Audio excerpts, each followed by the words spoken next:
अगर आप ऑलरेडी एक मेडिकल स्टोर चला रहे हैं या फिर आने वाले कुछ महीनों में आपका मेडिकल स्टोर खुलने वाला है, दोनों ही परिस्थितियों में आपको एक गोल्डन स्टेटमेंट दे दूं कि आप कभी भी किसी भी होलसेलर वाले से झगड़ा मत कीजिएगा। झगड़ा कहने का मतलब ये है कि आप किसी भी होलसेलर से कभी भी संबंध खराब मत कीजिएगा। संबंध खराब करने का मतलब ये है कि आप कभी भी किसी भी होलसेलर से कम्युनिकेशन गैप बिल्कुल भी मत बढ़ाइएगा। क्यों कह रहा हूँ, 2 मिनट रुकेंगे तो आपको समझा दूंगा, उसका मार्ग बता दूंगा आपको। देखिए क्या होता है कि आपको, अगर आप मेडिकल स्टोर चला रहे हैं तो आपका जो दवा परचेजिंग होती है वो किसी होलसेलर से होती है, जाहिर सी बात है। कुछ स्टॉकिस्ट आपको आपके कार्यकाल दौरान में ऐसे मिलेंगे जो आपको अच्छा मार्जिन देते हैं, कुछ मिलेंगे जो मार्जिन थोड़ा काट लेते हैं, कुछ मिलेंगे जो डील डिस्काउंट अच्छा देते हैं, कुछ होंगे जो डील डिस्काउंट काट लेते हैं, कुछ मिलेंगे जो कैश पर ही माल देंगे और कुछ कहेंगे ठीक है भाई आप बेचने के बाद माल दे दीजिएगा। कुछ हर हफ्ते पेमेंट लेंगे, कुछ कहेंगे नहीं भैया हमको पहले पूरा कैश आप दे दो तभी मैं आपको माल दूंगा।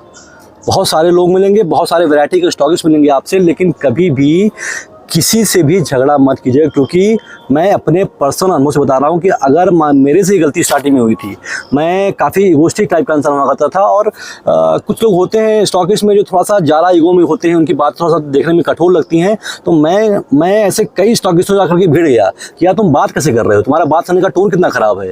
लेकिन भाई साहब मैंने उनके टोन को तो देखा, लेकिन उनके दुकान में रखे हुए रेंज को मैंने उस समय निगलेक्ट कर दिया। जब 3-4 साल बीते तो मैंने देखा कि यार मैं उस स्टॉकिस्ट से माल नहीं ले रहा, मैंने झगड़ा कर लिया था, लेकिन उसके वजह से मुझे कम से कम 25-30 मिनट के शो में घूमना पड़ता है और अंत में मेरा नुकसान हो रहा है। जहाँ पे मुझे एक दुकान पर सारी दवाइयाँ मिल जा रही थी, वहाँ झगड़ा करने की वजह से, सिर्फ उससे बिगाड़ होने की वजह से मुझे 20 जगह भागना पड़ रहा है और तब भी मुझे दवाइयाँ नहीं मिल पा रही हैं। तो ऐसी स्थिति में मुझे रियलाइज़ हुआ कि मुझे 2-3 साल पहले उस व्यक्ति से झगड़ा नहीं करना चाहिए था। कम्युनिकेशन गैप वहाँ पर हमें ज़्यादा बढ़ाना नहीं चाहिए था। तो आपको मैं इसलिए ऐसा कह रहा हूँ कि मान लीजिए आपको कोई स्टॉकिस्ट है जो आपको अच्छा मार्जिन नहीं दे पा रहा है, तो आप उससे दवा मत लीजिए, कम लीजिए या फिर कम अमाउंट लीजिए, लेकिन उससे कभी भी झगड़ा मत कीजिए, तू मैं मत कीजिए, क्योंकि ये कहीं ना कहीं नुकसान जैसे मैं झेल रहा हूँ उस समय।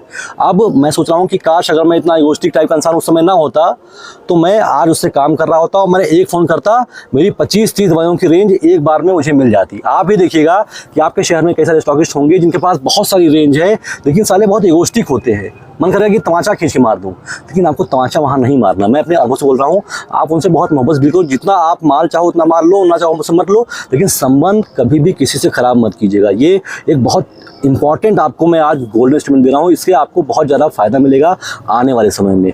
माल जिससे आपका अच्छा संबंध है आप उससे मंगाओ, जिससे खराब, जो अच्छा मार्जिन नहीं देता उससे थोड़ा कम मंगाओ, लेकिन संबंध किसी से खराब मत करो। हाय हेलो सबसे ले रहो और थोड़ा बहुत माल हर आदमी से लोगे तो आपका संबंध बना रहेगा और ये आपको काम आएगा।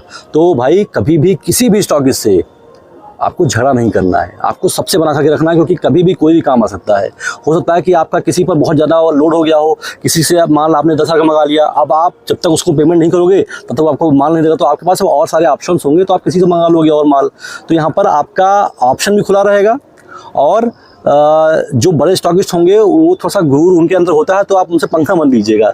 आशा करता हूँ जो मैं समझा था वो बात आप तक पहुँच गई। उसके अलावा अगर आप एक मेडिकल स्टोर खोलने वाले हैं, इन फ्यूचर आपका मेडिकल स्टोर खुलने वाला है, अभी आप चाहे पढ़ाई कर रहे हैं, चाहे कहीं नौकरी कर रहे हैं, आपको मेडिकल स्टोर के बारे में कुछ आइडिया है नहीं, लेकिन आपको मेडिकल स्टोर खोलना है, तो ऐसे लोगों के लिए मैंने एक मेडिकल स्टोर कोर्स लॉन्च किया है जिसका नाम है शिवनीता मेडिकल स्टोर कोर्स। इस कोर्स में मैं आपको सरल से सरल भाषा में, आसान से आसान तरीके में बताता हूं कि आपका ड्रग लाइसेंस कैसे बनता है, कौन कौन से डॉक्यूमेंट्स लगते हैं, डॉक्टर साहब का पर्चा किस तरीके से पढ़ते हैं, ये बहुत बड़ी हेडेक होती है। इसके अलावा आप पहली बार मेडिकल स्टोर खोलने वाले हैं, आखिर दवाइयाँ कौन कौन सी खरीद करके रख लें, मैंने बाकायदा 300-400 दवाओं की लिस्ट दे दी है। इसके अलावा कौन सा रजिस्टर मेन करते हैं, डीआई साहब आते तो आपसे रजिस्टर मांगते, मेरा रजिस्टर दिखाइए, तो शेड्यूल H1 का क्या होता है, नार्कोटिक क्या होता है, कौन सी दवा होती है, क्या फॉर्मेट होता है, सारी चीज़ें मैंने इन डिटेल आसान तरीके से आज सिंगल क्लिक में आपके मोबाइल फ़ोन पर उपलब्ध करा दी है। जो जानकारी आप किसी से पूछोगे, भाई साहब अपने शहर के किसी भी मेडिकल स्टोर से पूछोगे, वो आपको बताएगा नहीं, ना आप गूगल पे पाओगे, ना आप यूट्यूब पे पाओगे। ये सारी जानकारियां मैंने बड़े आसान तरीके से आपके मोबाइल फ़ोन में एक क्लिक में आपके लिए उपलब्ध करा दी है। उसका दाम मैंने मात्र 99 रुपये रखा है। तो करना कुछ नहीं है, कहीं मत एनर्जी वेस्ट करो। अगर आपको मेडिकल स्टोर खोलना है, जानकारी चाहिए, तो ये शिवनीता मेडिकल स्टोर कोर्स परचेज कीजिए। मात्र 99 रुपये में आपको सारी जानकारी बताएगा, जो आप किसी से पूछोगे कोई आपको बताएगा नहीं। करना सिर्फ इतना है, मैंने इस कोर्स का लिंक डिस्क्रिप्शन में भी दे रखा है। इस कोर्स का लिंक मैंने कमेंट में भी पिन कर दिया है, और अगर आप वो भी नहीं कर पा रहे हैं, मेरे दिए हुए नंबर पर मुझे व्हाट्सएप कीजिए, मैं आपकी हेल्प करूंगा इस कोर्स को परचेज करने के लिए। तो फिलहाल इस वीडियो में तो बस इतना ही। आशा करता हूँ जो जानकारी मैंने आपको बताई है, ये बहुत छोटी जानकारी है लेकिन बहुत इंपॉर्टेंट चीज़ें हैं जो आपको बहुत काम आने वाली हैं।